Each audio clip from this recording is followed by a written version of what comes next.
شرک اور کبر۔ بے شک اللہ اس کو نہیں بخشے گا کہ اس کے ساتھ شریک ٹھہرایا جائے، اور اس کے سوا جس کے لیے چاہے گا بخش دے گا، اور جو شخص اللہ کے ساتھ شریک ٹھہراتا ہے اس نے بہت بڑے جرم کا ارتکاب کیا۔ النساء آیت 48۔ حضرت عبداللہ بن مسعود سے روایت ہے کہ نبی صلی اللہ علیہ وسلم نے فرمایا، جنت میں وہ شخص نہیں جائے گا جس کے دل میں ایک ذرے کے برابر بھی کبر ہو۔ پوچھا گیا کہ کبر کیا ہے؟ آپ نے فرمایا، حق کو نظر انداز کرنا اور لوگوں کو حقیر سمجھنا۔ مسلم۔ اس دنیا میں سب سے زیادہ خلاف واقعہ بات یہ ہے کہ خدا کے سوا اور کسی کو بڑائی کا درجہ دیا جائے۔ یہی خدا کے نزدیک سب سے بڑا جرم ہے۔ آدمی اگر اپنے آپ کو بڑا سمجھ لے تو یہ کبر ہے، اور اگر وہ کسی دوسرے کو بڑا قرار دے تو اسی کا نام شرک ہے۔ خدا کی معرفت خدا کے سوا دوسری تمام عظمتوں کو ڈھا دیتی ہے، بشمول اپنی عظمت کے۔ خدا کے سوا دوسروں کی عظمت ماننے کا نام شرک ہے، اور اپنی عظمت ماننے کا نام کبر۔ موجودہ دنیا امتحان کی دنیا ہے، اس لیے یہاں ہر قسم کے لوگوں کو بسنے کے مواقع ملے ہوئے ہیں، مگر آخرت کی دنیا آئیڈیل دنیا ہوگی۔ وہاں صرف وہی لوگ عزت کا مقام پائیں گے جنہوں نے موجودہ آزمائشی دنیا میں یہ ثبوت دیا ہو کہ وہ حقیقتاً واقعے کی سطح پر جینے کی صلاحیت رکھتے ہیں۔ کبر اور شرک کی سطح پر جینا غیر حقیقی سطح پر جینا ہے۔ اس لیے جو لوگ کبر اور شرک کی سطح پر زندگی گزاریں گے وہ آخرت کی ابدی دنیا میں بسنے کے لیے سراسر نااہل ٹھہریں گے۔ جنت ان اعلیٰ انسانوں کے لیے ہے جو خدا کی بڑائی میں جیتے ہوں، جہنم ان پست لوگوں کا مقام ہے جو غیر خدا کی بڑائی میں جئیں، خواہ یہ جینا خود اپنی بڑائی میں ہو یا اپنے سوا کسی دوسرے کی بڑائی میں۔ عقیدہ خدا۔ شیر کو دیکھنے کی ایک صورت یہ ہے کہ آپ اس کو مردہ عجائب خانے میں دیکھیں، اور دوسرا شیر وہ ہے جو کھلے جنگل میں نظر آتا ہے۔ مردہ عجائب خانے میں شیر کی کھال کے اندر بھس وغیرہ بھر کر اس کو کھڑا کر دیتے ہیں۔ بظاہر وہ شیر کی مانند ہوتا ہے، مگر وہ صرف شیر کی صورت ہوتی ہے، نہ کہ فی الواقع شیر۔ ایسے شیر کو لوگ صرف تفریح کے طور پر دیکھتے ہیں، کوئی بھی شخص اس سے ڈرنے یا بھاگنے کی ضرورت محسوس نہیں کرتا۔ مگر جنگل کا شیر ایک زندہ شیر ہے، وہ ناقابل تسخیر قوت کا نشان ہے۔ وہ جب چلتا ہے تو سارا جنگل سہم اٹھتا ہے، وہ جب دھاڑتا ہے تو جانور دہشت زدہ ہو کر گر پڑتے ہیں۔ کوئی آدمی اگر جنگل میں زندہ شیر کو دیکھ لے تو وہ سر سے پاؤں تک کانپ اٹھتا ہے، اس کے تمام ہوش و حواس گم ہو جاتے ہیں، وہ ویسا نہیں رہتا جیسا وہ اس کو دیکھنے سے پہلے تھا۔ اس مثال سے خدا کے معاملے کو سمجھا جا سکتا ہے۔ خدا پر عقیدے کی بھی دو صورتیں ہیں، ایک ہے خدا پر تقلیدی عقیدہ، دوسرا ہے خدا پر زندہ عقیدہ۔ خدا پر تقلیدی عقیدہ ایک بے جان عقیدہ ہے۔ ایسا عقیدہ آدمی کی روح کو نہیں تڑپاتا، وہ اس کی رگوں میں بجلی بن کر نہیں دوڑتا، وہ آدمی کے اندر کوئی ہلچل پیدا نہیں کرتا۔ خدا کے تقلیدی عقیدے میں خدا کو ماننا ہوتا ہے، مگر خدا سے ڈرنا نہیں ہوتا۔ مگر خدا پر زندہ عقیدے کا معاملہ اس سے بالکل مختلف ہے۔ خدا پر زندہ عقیدہ خدا کو اس کی اتھاہ قوتوں کے ساتھ اس کو دیکھ لینے کا نام ہے۔ جو شخص اس طرح خدا کو پالے وہ پانے کے بعد ویسا نہیں رہ سکتا جیسا کہ وہ پانے سے پہلے تھا۔ خدا کو پانے کے بعد اس کے سارے وجود کے اندر پہنچالا جاتا ہے۔ خوف کی شدت سے اس کی روح سہم اٹھتی ہے، اس کے ذہن سے تمام دوسرے مسائل حذف ہو جاتے ہیں، وہ صرف ایک ہی مسئلے کو جانتا ہے اور وہ خدا کا مسئلہ ہے۔ خدا کا زندہ عقیدہ اور خدا کا خوف دونوں ناقابل تقسیم ہیں۔ آپ خدا کے زندہ عقیدے سے خدا کے خوف کو الگ نہیں کر سکتے۔ جہاں یہ دونوں ایک دوسرے سے الگ ہوں وہاں سمجھ لیجئے کہ خدا کا زندہ عقیدہ نہیں بلکہ صرف تقلیدی عقیدہ ہے، اور تقلیدی عقیدے کی کوئی قیمت نہیں۔ عظمت خداوندی۔ ہر ایک کے پاس اپنی عظمت کی داستانیں ہیں، خدا کی عظمت کی داستان کسی کے پاس نہیں۔ ایک آدمی اپنی محبوب شخصیت کے حق میں لمبا نثری قصیدہ پڑھے گا جس میں یہ خبر دی جائے گی کہ آپ کی ذات گرامی کے آفتاب سے گوشے گوشے جگمگا رہے ہیں۔ مگر طویل تحریر میں کہیں بھی یہ محسوس نہ ہوگا کہ کہنے اور سننے والے خدا کی عظمت و جلال کے احساس سے لرز رہے ہیں اور رب العالمین کے بے پایا کرشموں کو دیکھ کر محو حیرت ہیں۔ البتہ خاتمہ کلام پر یہ فقرہ ادا کر دیا جائے گا۔ وآخر دعوانا ان الحمد للہ رب العالمین۔ کلام کے پورے مجموعے میں دیکھیے تو عربی کا یہ فقرہ ایک بے جوڑ سا فقرہ معلوم ہوگا۔ جس کلام میں انسانی عظمت کے آبشار برسائے جا رہے ہوں، وہاں تمام تعریف صرف اللہ کے لیے ہے، کہنے کا کیا مقام۔ اس قسم کا فقرہ ہمیشہ رسمی ہوتا ہے، نہ کہ حقیقی۔ انسان کی عظمت کا طویل قصیدہ پڑھنے کے بعد یہ مختصر عربی فقرہ حقیقتاً اللہ کی حمد کے جذبے سے نہیں نکلتا، بلکہ صرف تبرک یا رسم کی خانہ پوری کے لیے ہوتا ہے۔ کسی دوسرے مذہب کا آدمی ہو اور وہ اپنی محبوب شخصیت کا قصیدہ پڑھے تو وہ اپنے کلام کے آخر میں اپنے مذہب اور روایات کے لحاظ سے کوئی فقرہ بول دے گا، اور مسلمان اپنے مذہب اور روایات کے لحاظ سے۔ بظاہر دونوں ایک دوسرے سے مختلف معلوم ہوتے ہیں۔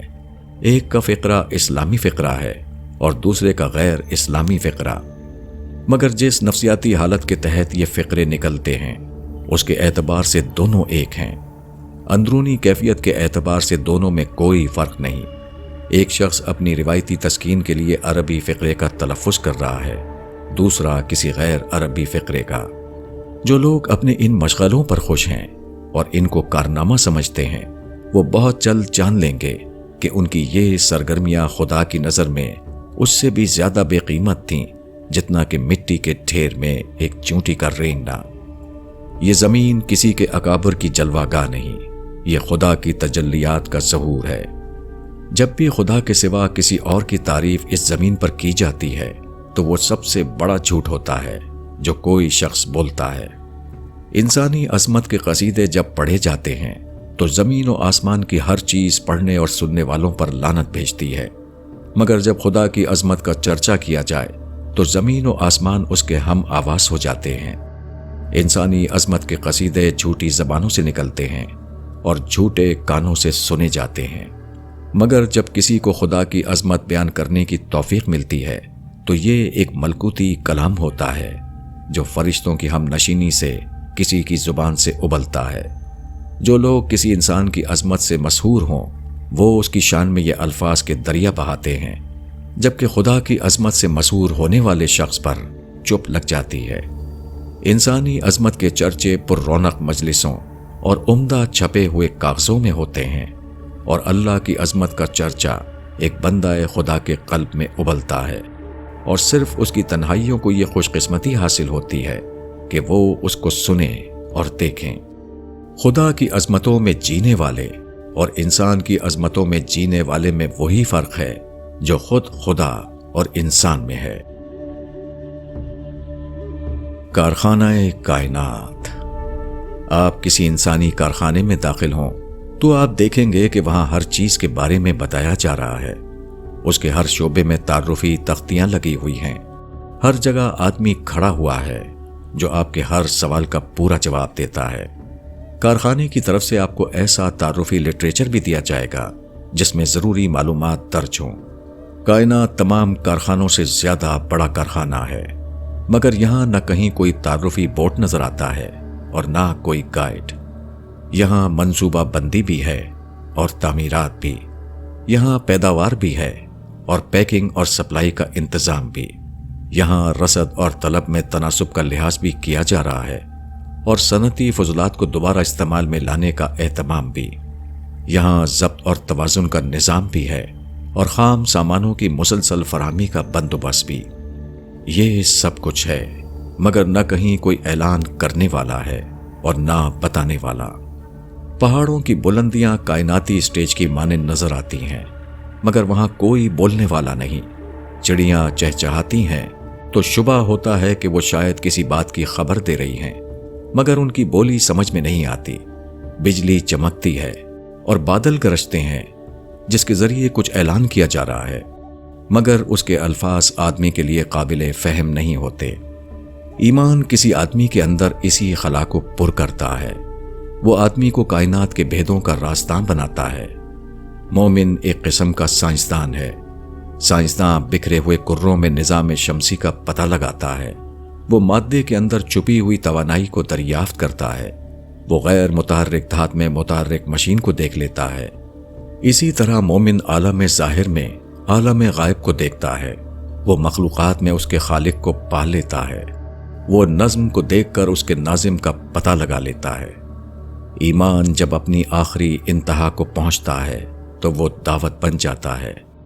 دعوت دوسرے لفظوں میں کائنات کے غیر ملفوظ نغمے کو الفاظ کی صورت دینا ہے۔ داعی خدا کی خاموش نشریات کو بآواز اعلان میں منتقل کرتا ہے۔ وہ خدائی پیغام کو سن کر اسے انسانوں تک پہنچاتا ہے۔ دعوت خدا کی دنیا میں خدا کی نمائندگی ہے۔ تقوی کیا ہے؟ ہٹلر کی حکومت کے زمانے میں جرمنی میں جب یہودی پکڑے جانے لگے تو وہاں بہت سے لطیفے مشہور ہوئے۔ ایک لطیفہ یہ تھا کہ شہر کی ایک سڑک پر ایک یہودی بھاگا جا رہا تھا۔ دوسرے یہودی نے اس کو دیکھ کر پوچھا کہ تم کیوں بھاگ رہے ہو؟ اس نے کہا تم بھی بھاگو۔ اس نے دوبارہ پوچھا آخر کیوں؟ بھاگنے والے یہودی نے جواب دیا چڑیا گھر سے ایک بھیڑیا بھاگ نکلا ہے اور اس کو گولی مارنے کا حکم ہوا ہے۔ دوسرے یہودی نے حیران ہو کر کہا ہم کو کیا ڈر ہے؟ ہم بھیڑیے تو نہیں ہیں، پھر ہم کیوں بھاگیں؟ پہلے یہودی نے جواب دیا ہاں ہم بھیڑیے نہیں ہیں، مگر کیا ہم اس کو ثابت کر سکتے ہیں؟ اس مثال سے اندازہ ہوتا ہے کہ ڈر کی نفسیات سے جو انسان بنتا ہے وہ کیسا انسان ہوتا ہے۔ وہ ہر مسئلے کو اپنا مسئلہ سمجھتا ہے کیونکہ اس کو ڈر ہوتا ہے کہ اس کی وجہ سے کہیں میں نہ پکڑ لیا جاؤں۔ کسی سے ڈرنے کا مطلب یہ ہوتا ہے کہ آدمی اس کے مقابلے میں اپنے آپ کو کمزور پا رہا ہے۔ وہ فیصلے کا سرا دوسرے کے ہاتھ میں سمجھتا ہے، اور جب بھی فیصلے کا سرا دوسرے کے ہاتھ میں ہو تو لازماً ایسا ہوگا کہ آدمی اندیشے میں مبتلا رہے گا۔ اس کو یہ ڈر لگا رہے گا کہ کہیں میں ہی مجرم نہ قرار دے دیا جاؤں۔ ایک بکری جو مجھ سے بہت دور فرات کے کنارے پر مری ہو، اگر اس کے مرنے کی ذمہ داری مجھ پر ڈال دی جائے تو میرے پاس کیا جواب ہوگا اور میں کس طرح اپنے آپ کو بری الذمہ ثابت کر سکوں گا؟ اللہ تمام طاقتوں سے بڑھ کر طاقتور ہے۔ تمام فیصلوں کا سرا اسی کے ہاتھ میں ہے۔ ایسی حالت میں جو شخص اللہ کو پالے وہ اس کی طرف سے مستقل اندیشے میں مبتلا ہو جاتا ہے۔ ہر معاملے میں وہ سوچنے لگتا ہے کہ خدا کی عدالت میں کہیں مجھ کو اس کا ذمہ دار نہ قرار دے دیا جائے۔ اپنے آپ کو بچانے کا جذبہ اس کو مجبور کرتا ہے کہ لوگوں سے معاملہ کرنے میں وہ حد درجے محتاط رہے۔ لوگوں کے ساتھ وہ ہمیشہ فیاضی کا سلوک کرے، وہ لوگوں کے حق سے زیادہ انہیں دے۔ اس کا کوئی ساتھی یا اس کا کوئی ماتحت اگر کوئی غلط کام کرتا ہے تو اس کا خطرہ وہ اپنے اوپر محسوس کرتا ہے، کیونکہ وہ سوچتا ہے کہ خدا اگر قیامت میں کہہ دے کہ تمہاری وجہ سے اس کو یہ جرت ہوئی تو میرے پاس کیا عذر ہوگا۔ اس کی لا علمی میں ظلم کا ایک واقعہ ہو تب بھی وہ کانپ جاتا ہے کہ اگر خدا کے یہاں یہ کہا جائے کہ تم عوامی قائد بنے ہوئے تھے تو تم اس سے باخبر کیوں نہ ہوئے، تو میں خدا کو کیا جواب دوں گا؟ اس کے دائرے میں کوئی شخص کسی کو ستاتا ہے تو وہ بےتاب ہو جاتا ہے، کیونکہ وہ ڈر جاتا ہے کہ اگر خدا یہ کہے کہ تم نے اپنی کارروائیوں میں سے جو ماحول بنایا اس کی وجہ سے ایسا واقعہ ممکن ہو سکا تو میں کس طرح اپنے آپ کو بری الذمہ ثابت کروں گا؟ کوئی شخص اس کو مدد کے لیے پکارتا ہے اور وہ ایک عذر کر کے آگے بڑھ جاتا ہے تو وہ لرز اٹھتا ہے، کیونکہ یہ احساس اس کو پریشان کر دیتا ہے کہ قیامت میں اگر خدا یہ کہہ دے کہ تم نے اپنے جس کام کو عذر بنایا اس سے زیادہ ضروری یہ تھا کہ تم اس کو چھوڑ کر میرے بندے کا ساتھ دیتے، تو میں کیا کہہ کر چھوٹ سکوں گا؟ خرابی کی جڑ۔ ہر آدمی حق کا نام لیتا ہے، اس کے باوجود دنیا میں ہر طرف بگاڑ کیوں ہے؟ اس کی وجہ قرآن کے لفظوں میں الحاد یعنی انحراف ہے، یعنی بات کو صحیح رخ سے غلط رخ کی طرف موڑ دینا۔ الحاد کی ایک صورت جو موجودہ زمانے میں بہت زیادہ رائج ہے وہ ہے انفرادی حکم کا رخ اجتماعیات کی طرف کر دینا۔ جس حکم کا خطاب آدمی کی اپنی ذات سے ہے اس کا مخاطب دوسروں کو بنا دینا۔ مثلاً قرآن میں ہے کہ اپنے رب کی بڑائی کر اور اپنے اخلاق کو پاک کر۔ اس آیت میں اور دوسروں کے اخلاق کو پاک کر کے معنی میں لے لیا جائے تو سارا معاملہ الٹ جائے گا۔ جو آیت ذاتی اصلاح کا سبق دے رہی ہے وہ صرف دوسروں کے خلاف اکھاڑ پچھاڑ کے ہم معنی بن کر رہ جائے گی۔ اسی طرح تمام احکام کا حال ہے۔ ہر حکم جو خدا کی طرف سے دیا گیا ہے اس کا سب سے پہلا خطاب آدمی کی اپنی ذات سے ہے، مگر موجودہ زمانے کے انقلابی دینداروں نے تمام احکام کا رخ دوسروں کی طرف کر رکھا ہے۔ یہی وجہ ہے کہ دین و مذہب کے نام پر بے شمار ہنگاموں کے باوجود کوئی اصلاح نہیں ہوتی۔ ہر قسم کی اصلاح اور ہر قسم کے بگاڑ کا خلاصہ دو لفظوں میں یہ ہے: ایک، خدا بڑا ہے اس لیے میں بڑا نہیں ہوں۔ دو، خدا بڑا ہے اس لیے تم بڑے نہیں ہو۔ پہلا جملہ اللہ اکبر کے کلمے کو صحیح رخ سے لینا ہے اور دوسرا جملہ اللہ اکبر کے کلمے کو غلط رخ سے اختیار کرنا ہے۔ اگر آپ کہیں کہ خدا بڑا ہے اس لیے میں بڑا نہیں ہوں تو آپ کے اندر اپنی ذات کے بارے میں ذمہ داری کا احساس جاگے گا، آپ کے اندر سے گھمنڈ نکلے گا اور سنجیدگی اور ذاتی اصلاح کا جذبہ پیدا ہوگا۔ آپ کے اندر تواضع ابھرے گی جو تمام بھلائیوں کی جڑ ہے۔ اس کے برعکس جب آپ کا نعرہ یہ ہو کہ خدا بڑا ہے اس لیے تم بڑے نہیں ہو تو اس سے گھمنڈ کی نفسیات پیدا ہوتی ہے اور توڑ پھوڑ اور دوسروں کے خلاف اکھاڑ پچھاڑ کی سیاست ابھرتی ہے۔ اصلاح کے نام پر ایسا فساد ظہور میں آتا ہے جو کسی حد پر رکنے والا نہ ہو۔ خدا سے غافل۔ کسی شخص سے اس کے عزیز بیٹے کا ذکر کیجیے تو اس کے پاس اپنے بیٹے کے بارے میں کہنے کے لیے اتنی زیادہ باتیں ہوں گی جو کبھی ختم نہ ہو، مگر اسی شخص کے سامنے خدا کا تذکرہ کیجیے تو وہ اس طرح غیر متحرک بنا رہے گا جیسے کہ اس کے پاس خدا کے بارے میں کہنے کے لیے کوئی بات ہی نہیں، جیسے کہ وہ خدا کے بارے میں کچھ جانتا ہی نہیں۔ کسی شخص کو اس کے خاندانی بزرگ کی یاد دلا دیجیے تو وہ اس قدر پرجوش طور پر بولنے لگے گا جیسے کہ اس کے تمام اندرونی احساسات جاگ اٹھے ہوں، مگر اسی شخص کے سامنے خدا کا ذکر کیجیے تو وہ جذبات سے اس طرح خالی نظر آئے گا جیسے کہ اس کو معلوم ہی نہیں کہ خدا کے بارے میں کیا کہا جائے۔ کسی شخص کے سامنے اس کے جماعتی اکابرین کا نام لیجیے، اچانک الفاظ کا دریا اس کی زبان سے بہہ پڑے گا۔ وہ اس وقت تک چپ نہ ہوگا جب تک آپ مداخلت کر کے موضوع کو بدل نہ دیں، مگر اسی شخص کے سامنے خدا کا نام لیجیے تو اس کے اندر کوئی جوش پیدا نہ ہوگا۔ ایسا معلوم ہوگا جیسے اس کے پاس خدا کے بارے میں بولنے کے لیے کوئی چیز ہی نہیں۔ ایک شخص کے سامنے اس کے قومی ہیرو کا چرچا کر دیجیے اور پھر آپ دیکھیں گے کہ اچانک وہ بادشاہ سخن بن کر ظاہر ہو گیا ہے، مگر اسی کے سامنے خدا کا چرچا کیجیے تو وہ ایسا نظر آئے گا جیسے کہ اس کے اندر خدا کا نام سن کر کوئی ہلچل ہی پیدا نہیں ہوئی جو اس کو بولنے پر مجبور کر دے۔ وہ لوگ جن کے پاس رجال کی تعریف کے لیے الفاظ ہوں مگر خدا کی تعریف کے لیے ان کے پاس الفاظ نہ ہوں، انسانوں کے بارے میں وہ معلومات کا خزانہ بنے ہوئے ہوں مگر خدا کے بارے میں ان کے پاس کوئی معلومات نہیں جو ان کی زبان یا قلم سے جاری ہو۔ کیا سینوں میں ایمان کے سوتے خشک ہو گئے؟ کیا لوگوں نے خدا کی عظمت کو محسوس نہیں کیا جس کو وہ لوگوں سے بیان کر سکیں؟ کیا لوگوں کو خدا کے کمالات کا کوئی مشاہدہ نہیں ہوا؟ کیا انہیں صرف مخلوقات کی خبر ہے؟ خداوند ذوالجلال کی انہیں کوئی خبر نہیں۔ تضاد ختم ہو گیا۔ میں آبادی سے دور ایک پہاڑ کے کنارے کھڑا تھا۔ سرسبز درخت میرے سامنے پھیلے ہوئے تھے، چڑیوں کی بولیاں کانوں میں آ رہی تھیں، مختلف قسم کے جانور چلتے پھرتے نظر آتے تھے۔ یہ دیکھ کر میرے اوپر عجیب تاثر ہوا۔ کیسا عظیم اور کیسا کامل ہوگا وہ خدا جس نے اتنی بڑی دنیا بنائی اور پھر اس کو مجبور کر دیا کہ وہ اس کے بتائے ہوئے نقشے کی انتہائی پابندی رکھتے ہوئے حرکت کرے۔ کتنی حسین اور کتنی معصوم ہے یہ دنیا۔ یہاں چڑیاں وہی آوازیں نکالتی ہیں جو ان کے خالق نے انہیں سکھایا ہے۔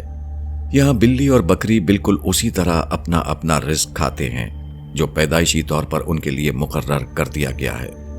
یہاں درخت عین اسی منصوبے کے مطابق اگتے اور بڑھتے ہیں جو ازل سے ان کے مالک نے ان کے لیے متعین کر دیا ہے۔ یہاں دریا ٹھیک اسی قانون کے مطابق رواں ہوتا ہے جو اس کے لیے ابدی طور پر مقدر ہے۔ خدا کی کائنات اتنی کامل مجموعہ ہے اور یہاں کی ہر چیز ادنا انحراف کے بغیر عین اسی طرح عمل کرتی ہے جس کا حکم اس کے خدا نے اسے دے رکھا ہے۔ مگر انسان کا معاملہ اس سے بالکل مختلف ہے۔ وہ اپنے منہ سے ایسی آوازیں نکالتا ہے جس کی اجازت اس کے خدا نے اسے نہیں دی۔ وہ ایسی چیزوں کو اپنا رزق بناتا ہے جس سے اس کے مالک نے اس کو روک رکھا ہے۔ وہ اپنے سفر حیات کے لیے ایسے راستے اختیار کرتا ہے جہاں کاتب ازل نے پیشگی طور پر اس کے لیے لکھ دیا ہے کہ یہاں سے گزرنا منع ہے۔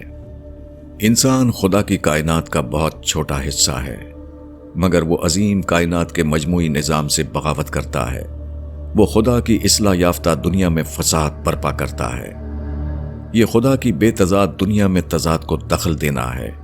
یہ ایک ہم آہنگ مجموعے میں بے آہنگی کا جوڑ لگانا ہے۔ یہ ایک حسین تصویر میں بدصورتی کا دھبا ڈالنا ہے۔ یہ ایک کامل دنیا میں ناقص چیز کا اضافہ کرنا ہے۔ یہ فرشتوں کی سرگرمیوں کے ماحول میں شیطان کو سرگرم ہونے کا موقع دینا ہے۔ خدا کی قدرت اور اس کے حسن ذوق کا ثبوت جو عظیم تر کائنات میں ہر لمحہ نظر آتا ہے، وہ اس گمان کی تردید کرتا ہے کہ یہ صورتحال اسی طرح باقی رہے۔ خدا کی قدرت یقیناً اس ظلم کی اجازت نہیں دے سکتی۔ خدا کا حسن ذوق ہرگز اس کو برداشت نہیں کر سکتا۔ ضرور ہے کہ وہ دن آئے جب کائنات کا یہ تضاد ختم ہو، خدا کی مرضی انسانی دنیا میں اسی طرح پوری ہونے لگے جس طرح وہ بقیہ دنیا میں پوری ہو رہی ہے۔ خدا کی نشانیاں۔ میکسویل وہ شخص ہے جس نے فطرت میں برقی مقناطیسی تعامل کے قوانین کو انتہائی کامیابی کے ساتھ ریاضیاتی مساوات میں بیان کیا۔ کہا جاتا ہے کہ جب عظیم جرمن سائنسدان بولٹنسمین نے اس کو دیکھا تو اس نے تعجب کے ساتھ کہا کہ کون وہ خدا ہے جس نے یہ نشانیاں لکھ دیں۔ کائنات کا مطالعہ کرنے والے کے لیے سب سے زیادہ عجیب بات یہ ہے کہ ہر مطالعہ بالآخر ایک ایسی چیز پر ختم ہوتا ہے جو انتہائی پراسرار طور پر حکیمانہ ہوتی ہے۔ کائنات اپنے آخری مطالعے میں ایک حد درجے منظم واقعہ ہے، نہ کہ کوئی بے ترتیب انبار۔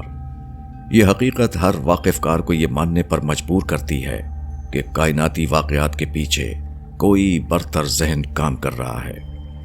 آئنسٹائن ایک خالص سائنسی مزاج کا آدمی تھا، تاہم اس نے اقرار کیا ہے کہ میں طبیعیات دان سے زیادہ ایک فلسفی ہوں، کیونکہ میرا یقین ہے کہ ہمارے باہر بھی ایک حقیقت ہے۔ آئنسٹائن اپنے اس ذہن کی وجہ سے کہتا ہے کہ اس کے معنی میں بھی ایک پکا مذہبی آدمی ہوں۔ کائنات خدا کی نشانی ہے، وہ مخلوق کے روپ میں خالق کی تصویر دکھاتی ہے۔ جو شخص کھلے ذہن کے ساتھ کائنات کو دیکھے گا وہ اس کے اندر اس کے حقیقت کو پالے گا۔ البتہ جس کے ذہن میں ٹیڑھ ہو وہ عین روشنی کے درمیان بھی اندھیرے میں رہیں گے، وہ خدا کے قریب کھڑے ہو کر بھی خدا کو نہ پائیں گے۔ قدرتی مناظر۔ مسٹر یو کے موکھاپادھیائے لندن گئے۔ وہاں ان کی ملاقات ایک معمر انگریز سے ہوئی جو 50 سال پہلے برٹش راج کے زمانے میں رائل ایئر فورس کے افسر کی حیثیت سے ہندوستان میں مقیم تھے۔ اس نے مسٹر موکھاپادھیائے سے بہت دلچسپی کے ساتھ ہندوستان کے حالات پوچھے۔ اس نے بتایا کہ اس کا قیام زیادہ تر بمبئی اور پونا میں تھا۔ اس نے عجیب محویت کے انداز میں بتایا کہ بمبئی اور پونا کے درمیان ٹرین کا سفر اس کو بہت پسند تھا۔ یہ پورا سفر دریاؤں، جنگلوں اور قدرت کے مناظر کے درمیان ہوتا تھا۔ اس نے کہا کہ وہ دوبارہ ہندوستان جانا چاہتا ہے تاکہ ان مناظر کو دیکھ کر خوشی حاصل کروں۔ مزید سوالات کے درمیان مسٹر موکھاپادھیائے نے مذکورہ انگریز کو بتایا کہ اب پونا پہلے جیسا پونا نہیں ہے، اب وہ پونے کہا جاتا ہے۔ اس کی آبادی 10 گنا بڑھ گئی ہے۔ نئی سڑکیں اور روشنیوں کے انتظام نے اس علاقے میں قدرتی مناظر سے زیادہ مشینی مناظر کا ماحول پیدا کر دیا ہے۔ یہ سن کر اچانک اس انگریز کا سارا شوق ختم ہو گیا۔ اس نے کہا، "no, I don't think I will go to India. نہیں، میں نہیں سمجھتا کہ مجھے انڈیا جانا چاہیے۔ میرا انڈیا اب غالباً موجود نہیں۔ ٹائمز آف انڈیا، 3 فروری 1984۔ مشینی مناظر دیکھنے سے انسان یاد آتا ہے اور قدرتی مناظر کو دیکھنے سے خدا یاد آتا ہے۔